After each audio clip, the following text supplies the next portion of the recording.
नमस्कार मैत्रिणींनो. आज बघा मी काय बनवलंय. आज मी ना गव्हाच्या पिठापासून खुसखुशीत अशी जास्त लेअरवाली मस्त टेस्टी अशी शंकरपाळी बनवलेली आहे. तुम्ही म्हणजे आता मुलांना हमेशा बनवून द्याल अशी ही शंकरपाळी आहे आणि मैद्याऐवजी गव्हाच्या पिठापासून बनवलेली एकदम टेस्टी लागते आणि हेल्दी पण असते.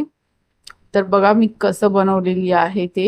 मस्त असं इथं लाटून घेतलेलं आहे, कट करून घेतलेलं आहे. तुम्हाला ना फ्राय पण करून दाखवते. एवढी छान अशी शंकरपाळी झालेली आहे. तर बघा इतर लाटण्याची पद्धत तुम्हाला सगळी दाखवलेली आहे. त्या पद्धतीने लाटून घ्यायचंय.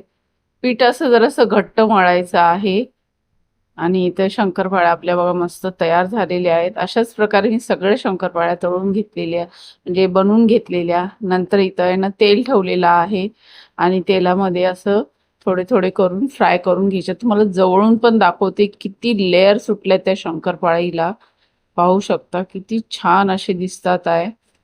मस्तच असे झाले होते. तुम्ही पण नक्की ट्राय करा ही रेसिपी आणि आवडली असेल तर लाईक शेअर सबस्क्राईब करायला विसरू नका. कमेंट करून सांगा मला की तुम्हाला पूर्ण रेसिपी हवी असेल ना तर मला नक्की कमेंट करून सांगा. मी पूर्ण रेसिपी नक्की टाकेल.